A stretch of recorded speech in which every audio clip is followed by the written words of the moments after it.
Buongiorno a tutti amici di Angolo Nerazzurro, buona domenica, bentornati sul canale. Stamattina partiamo dalle ultime in casa Inter, quindi con ciò che scrivono i quotidiani sportivi e non solo, per poi fare delle riflessioni sul mercato nerazzurro, sul perché l'Inter fa tanta fatica a chiudere le operazioni e cercheremo di rispondere anche alla domanda che un po' tanti interisti si stanno ponendo. Perché il Milan, pur senza la Champions, riesce a chiudere un acquisto da 70 milioni complessivi mentre l'Inter fa fatica a sbloccare il suo mercato. Andiamo con ordine, come detto, partiamo dalle ultime in casa nerazzurra e iniziamo dal titolo di Tutto Sport all'articolo appunto che parla della nostra Inter. Leggiamo: l'Inter prova a consolarsi con Kalaili, l'israeliano è il profilo che più si avvicina a palestra. Per Solé si stringe o salta, pronti Chalobah, per cui il Como ha offerto 27 milioni, e Ordóñez. Praticamente Kalaili è nella lista dell'Inter. L'Inter potrebbe affondare il colpo sull'israeliano che naturalmente costa praticamente la metà di palestra, 25 milioni alla richiesta dell'Union Saint-Gilloise. C'è il Napoli sul calciatore, ma il Napoli non ha l'accordo col club belga.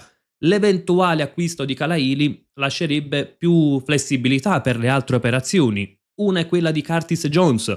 L'Inter è ferma ancora alla proposta di 25 milioni, il Liverpool ne chiede 40, quindi c'è grande distanza tra la proposta e la richiesta degli inglesi. Però chiaramente, ecco, come riportava anche il giornalista Fabrizio Romano, non è da escludere che per esempio l'Inter vada oltre i 30, aggiunga dei bonus e possa, ecco, trovare la quadra per l'affare. Chiaramente, come dicevamo anche ieri, spendere 30-35 milioni o una cifra molto vicina ai 40 per Curtis Jones, che va in scadenza tra un anno, è una cifra altissima. Però probabilmente, ecco, l'Inter potrebbe provare a spingersi per accontentare Chivu. A Chivu era stato promesso comunque di dare dei rinforzi per l'inizio del ritiro, ad oggi non ci sono volti nuovi nell'Inter. Poi c'è la situazione Solé. In questo momento l'affare è in completo stand-by, però sembra essere ancora il preferito, perché le alternative non ci sono, delle vere e proprie alternative. C'è Chalobah che ancora una volta viene accostato all'Inter, e su Chalobah scrive anche il Corriere dello Sport che leggiamo: Chalobah ci riprova, l'Inter lo segue da anni, il Como incombe ancora. Però il Como ha offerto 25 milioni più 2 di bonus, mentre il Chelsea fa una valutazione superiore ai 35 milioni del calciatore, quindi anche qui difficile pensare che l'Inter si spinga a 40 milioni per il difensore, visto che comunque si parla di prendere un'alternativa in difesa, visto che la difesa titolare dovrebbe rimanere Bissek, Akanji, Bastoni. Quindi insomma anche Chalobah lo vedo molto complicato. E poi c'è il nome di Ordóñez, che è il difensore del Club Brugge, difensore che comunque è bravo, è veloce, magari può essere anche il centrale della difesa a 3, però anche lì il costo è alto. È un calciatore che ovviamente non si potrebbe dare a Chivu per l'inizio del ritiro perché è impegnato al mondiale, però non è tanto questo il punto. Secondo me torniamo al solito punto sui costi. Quindi al momento diciamo che Solé potrebbe rimanere quello più fattibile, seppur sembra non convincere fino in fondo, però rimane quello più fattibile. Tra l'altro anche il tipo di operazione prestito oneroso con obbligo di riscatto, difficile impostarla col Chelsea per esempio, anche se poi, ecco, andiamo a vedere, non è la soluzione a tutti i mali, tra virgolette, il prestito oneroso con obbligo di riscatto, e ci arriviamo tra un attimo parlando appunto del perché si fa fatica sul mercato. Concludiamo anche con gli ultimi articoli. Sulla Gazzetta dello Sport si legge: Inter regalo per Pio, l'estate di Esposito, oggi compie 21 anni e punta il rinnovo. L'attaccante in scadenza nel 2030, ma il club lavora già a un nuovo contratto con stipendio superiore. Praticamente Pio Esposito, possiamo dire che insieme a Lautaro Martinez sono gli unici assolutamente incedibili della rosa dell'Inter, tanto è vero che c'è stato anche qualche interesse dalla Premier League, si è vociferato di un Newcastle pronto ad investire 60 milioni più bonus, però insomma l'Inter non è assolutamente interessata. Lo stesso possiamo dire del ragazzo. Arriverà il rinnovo, se non è prima dell'inizio del campionato, anche a campionato iniziato, per uno stipendio che andrà praticamente a raddoppiare quello attuale, anzi più del doppio, dovrebbe essere sui 2 milioni e mezzo più bonus. Quindi Pio Esposito, insomma, sempre più un punto fermo dell'Inter, e direi anche giustamente. E poi concludiamo con questo articolo: Pavard Aslani, due spine da gestire. Chiaramente ci sono degli esuberi, non è facile, entrambi dovrebbero tornare, insomma Pavard sicuramente non sarà riscattato, quasi sicuramente anche Aslani non sarà riscattato dal Besiktas, e quindi insomma entrambi sono sulla via del ritorno. Entrambi sono degli esuberi, non si vocifera assolutamente di reintegrare in squadra Pavard, bisognerà cercare una sistemazione. Pavard ha un valore a bilancio, come dicevamo anche nei giorni scorsi, di circa 13 milioni, che in pratica è la cifra per evitare minusvalenza. Ha un peso importante a bilancio e quindi chiaramente sono due situazioni che possono andare comunque a limitare il mercato dell'Inter. E arriviamo al punto, perché l'Inter sta facendo comunque fatica sul mercato, perché ancora una volta gli affari vengono prolungati, si cerca di raccimolare, ecco, di risparmiare praticamente anche qualche milione, di trovare formule vantaggiose. Ecco, partiamo da un presupposto. Negli ultimi giorni abbiamo ascoltato tante volte le lamentele dei tifosi, direi in parte comprensibili, che dicono ma OH3 deve investire, OH3 deve mettere soldi, OH3 non vuole comprare calciatori. Partiamo da un presupposto. Quando l'Inter compra calciatori, non è OH3 che apre il portafoglio e mette i 25, 30, 50 milioni.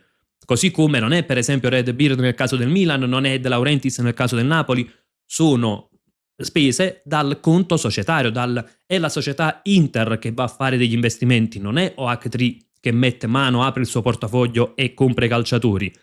E così come, per esempio, quando si dice ma OH3 vuole soltanto guadagnare gli introiti che ha fatto in questi anni, gli introiti con le finali di Champions, ecco, anche lì non sono introiti che vanno direttamente a finire nel portafoglio di OH3, sono introiti che hanno permesso comunque all'Inter di migliorare i propri bilanci, di iniziare a chiudere i bilanci in positivo e di migliorare il patrimonio netto. Sul patrimonio netto ci arriviamo tra un attimo.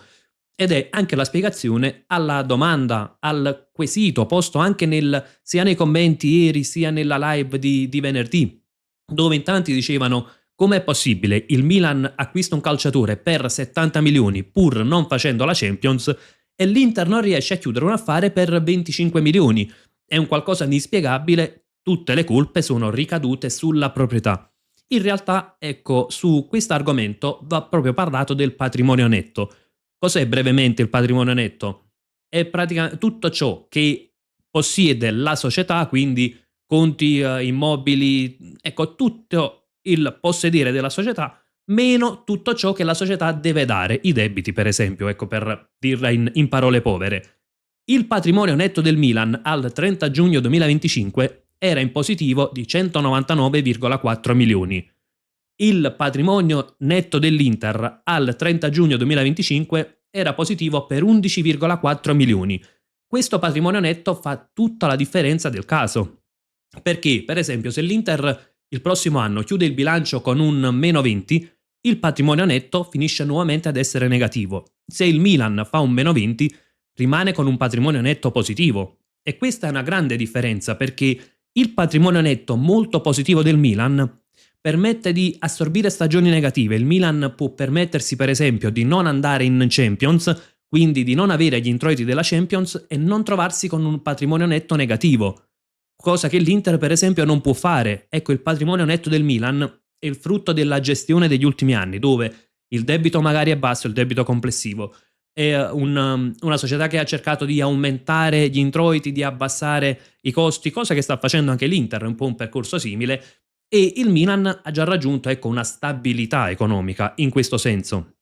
E quindi praticamente il Milan può permettersi, come detto, stagioni negative dove vengono a mancare degli introiti, può permettersi anche dei rischi sul mercato, perché nel momento in cui, ecco, prendi un calciatore, in primis aumenta il costo a bilancio e chiaramente se hai un patrimonio netto così importante puoi permetterti di avere un costo rosa più alto sul bilancio annuale e può permettersi il rischio magari anche se il calciatore dovesse fallire, anche se poi, ecco, dovesse cederlo per meno di quanto l'ha acquistato, comunque c'è un patrimonio netto che assicura una stabilità alla società. Arriviamo all'Inter, perché l'Inter fa così fatica per esempio a chiudere gli acquisti? Io vado a prendere anche la tabella Excel che abbiamo usato spesso e chiaramente non andiamo a fare tabelle mercato, è semplicemente per il costo a bilancio. Pensate che ad oggi con tutte le cessioni, più i rientri per esempio di Pavard e Aslani, più per esempio l'arrivo di Massolenno, ovviamente abbiamo valutato 1 milione di ingaggio annuale, l'acquisto di Stankovic, il riscatto di Akanji, senza aggiungere nessuno dei colpi di mercato che sono solo delle ipotesi, lo stesso Provedel, l'Inter ha praticamente un costo a bilancio leggermente inferiore allo scorso anno, però chiaramente manca il quinto, manca uno o due difensori, manca probabilmente un centrocampista, il portiere di riserva manca. Quindi è questo il punto. Se l'Inter finisce per aumentare questo costo a bilancio annuale, lo porta per esempio a 220 milioni, significa essersi assunti un rischio. Se gli introiti rimangono gli stessi di quest'anno, portare il costo a bilancio annuale a 220 milioni porta la società a chiudere il bilancio in negativo e ad avere un patrimonio netto nuovamente negativo. Quindi qual è il punto? Cosa comporta questo patrimonio netto? Perché l'Inter non ha la stessa stabilità, per esempio, del Milan? L'Inter, il patrimonio netto negativo porta tante difficoltà, in primis ad acquistare, perché avendo ecco, un margine così minimo praticamente per non tornare ad essere in negativo, il patrimonio netto è positivo ma come detto per 11,4 milioni, quindi non parliamo delle stesse cifre del Milan al 30 giugno 2025, questo porta che praticamente su ogni acquisto l'Inter deve valutare bene tutte le situazioni e non si tratta solo di liquidità, si tratta del costo totale, dell'ammortamento, dell'ingaggio lordo. Andiamo a fare un esempio. Molti hanno detto perché l'Inter non acquista Solé, visto che l'Udinese lo dà in prestito oneroso con obbligo di riscatto, significa praticamente che l'Inter lo paga 6 milioni per esempio quest'anno, ecco per 6 milioni non si riesce a prendere Solé. Attenzione perché anche qui per esempio ho messo, ok c'era Provedel, Solé sono delle ipotesi di acquisti ovviamente, però anche lo stesso Solé, preso a 6 milioni in prestito oneroso per un anno con un obbligo di riscatto condizionato, significa che l'Inter praticamente deve metterlo a bilancio come un anno di contratto, visto che, ok, la condizione che fa scattare l'obbligo di riscatto è praticamente scontata, ma ufficialmente non è scontato che rimane all'Inter. Si parlava per esempio del primo punto conquistato a febbraio 2027 e quindi ha un costo di 6 milioni, un anno di contratto, l'ammortamento è praticamente 6 milioni perché non si può dividere su più anni, uno stipendio netto di 2 milioni e mezzo, praticamente un costo totale di 10 milioni e 6. È un costo che comunque rimane alto, che non va a togliere subito liquidità, ma va a pesare sul bilancio annuale. Per fare un esempio, se l'Inter invece pagasse 25 milioni Solé e fa un contratto da 5 anni, per esempio il costo annuale è addirittura più basso. Poi magari ecco qui c'è il discorso sulla liquidità, però il costo annuale, quello dato dall'ammortamento più lo stipendio lordo, è comunque importante anche nel caso in cui si imposta il discorso in prestito oneroso con obbligo di riscatto. Ed è la stessa cosa quando per esempio si parla dei parametri zero, che molte volte si dice ma Cialanoglu è arrivato a zero. È vero, è arrivato a parametro zero, ma il costo comunque c'erano delle commissioni, c'è uno stipendio alto perché molto spesso quando si va a prendere il parametro zero poi lo stipendio è più alto perché il calciatore chiese qualcosa in più, visto che la società non paga il cartellino e quindi comunque a bilancio pesa come un acquisto. Altro problema, molto spesso cosa si dice? Marotta e Ausilio sono, ecco qualcuno, quando anche un po' esagerando, dice sono degli incapaci perché perdono troppo tempo ad acquistare e abbiamo visto il punto qual è. Si cerca di abbassare i costi perché l'Inter non ha una situazione economica di completa stabilità, nel senso che oggi non ha difficoltà, se qualcuno pensa allora l'Inter rischia di fallire, no, l'Inter non rischia di fallire, però si cerca di migliorare il patrimonio netto, si cerca di non riportarlo di nuovo in negativo perché significherebbe aver fatto dei passi indietro e quindi vanno valutati bene gli investimenti. Poi c'è il problema sulle cessioni, perché molti dicono Marotta e Ausilio non sanno vendere. Il punto qual è? Se io so che una società, dal punto di vista del patrimonio, dal punto di vista economico, ha necessità di cedere perché so che non ha una stabilità, per esempio il Milan, se il Milan tiene un esubero in squadra, non riesce a cederlo, anche aumentando un po' il costo a bilancio annuale avrà comunque un patrimonio netto positivo. L'Inter potrebbe non essere nelle stesse situazioni e quindi chiaramente quando vai a vendere la società che acquista cerca di abbassare un po' i costi perché sa che magari ha la necessità di cedere, perché sa che non puoi permetterti di avere degli esuberi molto costosi in squadra come per esempio Pavard. E quindi chiaramente questo va a complicare sia il fattore acquisti sia il fattore cessioni. Cosa ha portato a questa situazione? Innanzitutto si sono pagati i tanti errori di mercato E gli errori di mercato non dico soltanto, per esempio, ecco, e allora Marotta e Ausilio hanno sbagliato gli acquisti, hanno sbagliato la scelta dei calciatori, perché ci sono dei calciatori che poi magari negli anni sono diventati degli esuberi, degli errori di mercato. Faccio un esempio, prendiamo Pavard. Pavard ha un costo a bilancio di 13 milioni annuali, è un costo altissimo.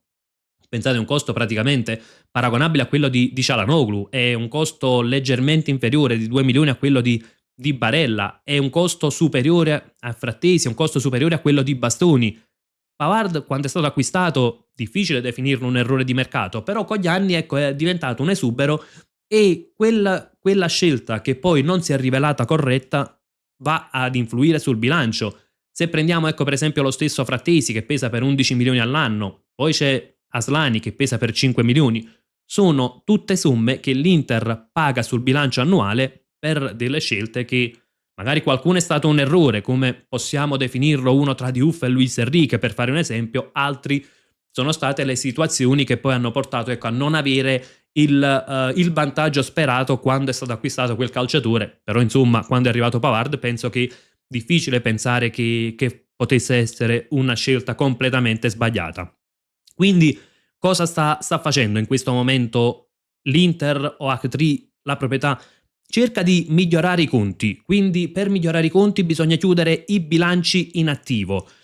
Questo però, ecco, attenzione, non porta l'Inter a sfruttare per esempio le plusvalenze per migliorare per esempio il bilancio di quella stagione, non porta l'Inter ad essere meno competitiva, porta l'Inter a valutare bene ogni investimento, perché chiaramente, come detto, non devono aumentare i costi a bilancio.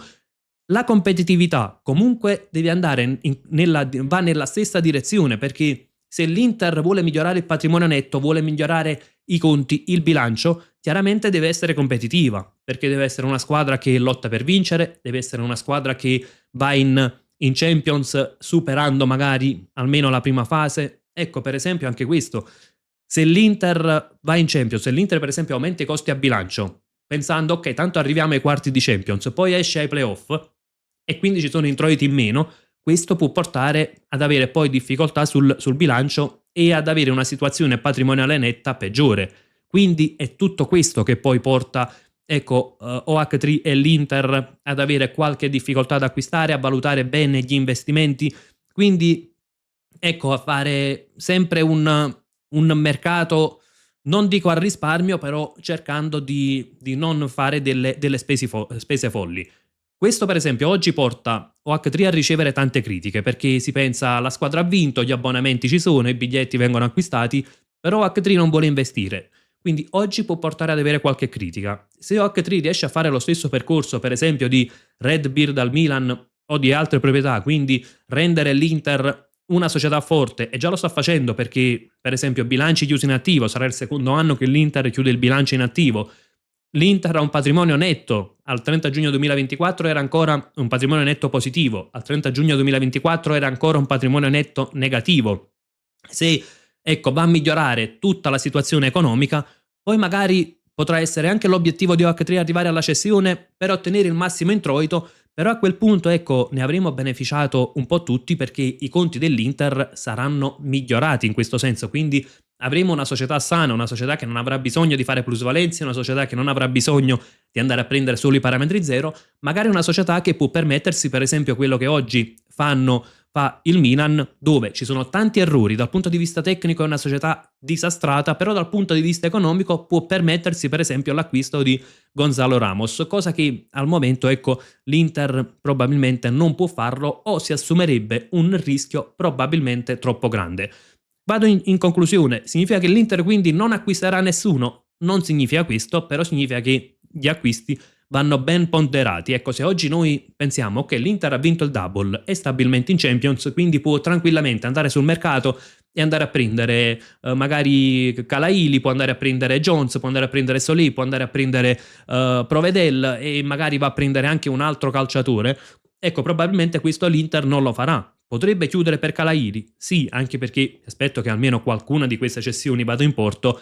Poi bisogna lavorare tanto anche sulle cessioni, non soltanto per un fattore di liquidità, ma anche per andare a liberare spazio a bilancio. L'Inter non è una società in difficoltà, ma è una società che, patrimonio netto alla mano, deve fare molta attenzione a prendersi determinati rischi. Poi naturalmente tutti ci aspettiamo che magari il mercato si sblocchi, che arrivino grandi calciatori, che dal punto di vista tecnico l'Inter faccia il salto di qualità, però chiaramente se oggi OH3 si presenta con due campioni da 60 milioni, siamo tutti contenti per quello che vediamo in campo, ma potremmo pagarlo poi nel corso del tempo, quindi non è OH3, è sempre l'Inter che va ad acquistare questi calciatori, deve essere ben fermo questo concetto, non è OH3 che mette mano al portafoglio, è sempre il portafoglio, per dirla in parole povere, della società Inter. Quindi ecco, una gestione oculata, si può fare comunque un buon mercato, si può prendere qualche colpo importante, si può migliorare la rosa, perché non significa che l'Inter deve rimanere così, però è giusto fare attenzione ai conti perché la situazione finanziaria purtroppo è in un equilibrio ancora non stabilissimo, abbiamo un patrimonio netto da tenere d'occhio e quindi è giusta anche questo tipo di gestione, fermo restando che, ripeto, per me la squadra comunque ci sono delle possibilità di migliorarla. Aspetto anche le vostre considerazioni nei commenti sia sugli ultimi affari di mercato sia sulla situazione economica dell'Inter, perché poi magari tutti ci auguriamo che possa migliorare e che allo stesso tempo possano arrivare i risultati, però chiaramente va fatto sempre una gestione molto equilibrata. Naturalmente confrontiamoci anche su tutto quello che riguarda il mondo nerazzurro e come sempre io vi lascio con un gran bel Forza Inter.